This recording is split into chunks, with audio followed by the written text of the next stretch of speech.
నమస్కారం.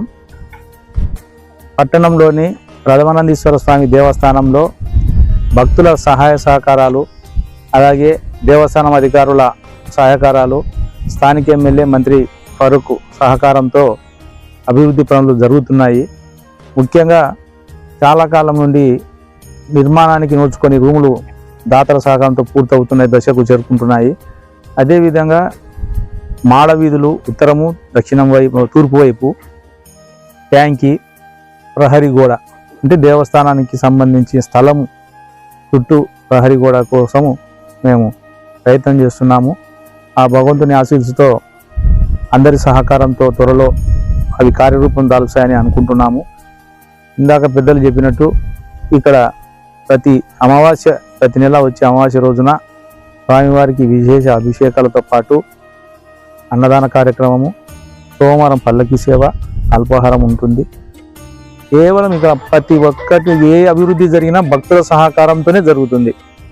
దేవస్థానం అధికారుల సహాయము, అందరి మన్ననలతో ఇది దేవస్థానాన్ని ఇంకా అభివృద్ధి చేసేదానికి మాకు ఆ పరమేశ్వరుడు శక్తినివ్వాలని కోరుకుంటూ, ముఖ్యంగా రాబోయే కార్తీక మాసం నాటికి ఈ రూములు పూర్తి చేసి ఇక్కడే ఇంతకుముందు దేవాలయం ఎదురుగా భోజనాలు ఏర్పాటు చేసినాము.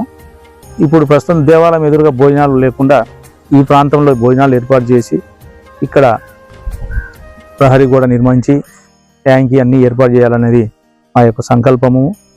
భక్తులు కూడా చాలా వరకు సహకరిస్తున్నారు. కొంతమంది ప్రామిస్ చేసి ఉన్నారు. వారు త్వరలో ఈ రూములను పూర్తి చేసేదానికి సంసిద్ధం వ్యక్తం చేసినారు.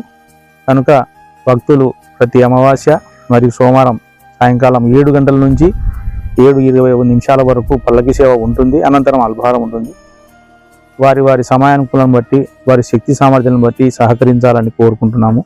ఈరోజు ఈ అమావాస్య రోజున పట్టణంలోని జాగృతి ఇంటర్నేషనల్ క్లబ్ వారు 50 కేజీల బియ్యాన్ని అన్నదాన కార్యక్రమం ఇచ్చినారు.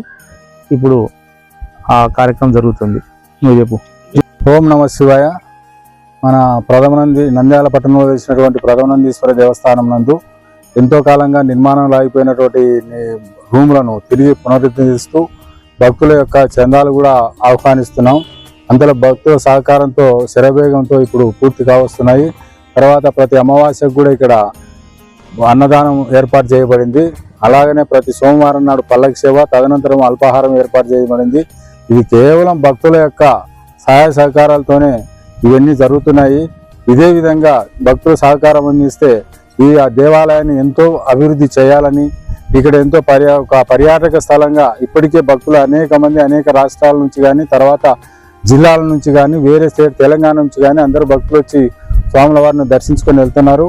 ఇక ముందు మనం ఇంకా అభివృద్ధి చేసినట్లయితే వాళ్ళు బస చేసేదానికి కూడా ఇక్కడే ఉంటే మంచిదనే ఉద్దేశంతో ఈ నిర్మాణాన్ని ముందుకు వచ్చి చేస్తున్నారు.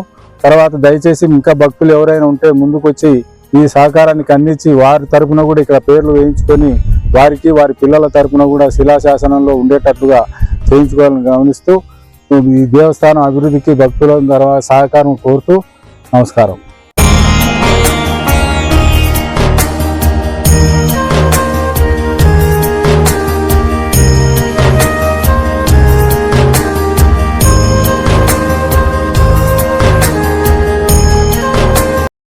లైక్ చేయండి, షేర్ చేయండి, సబ్స్క్రైబ్ చేయండి.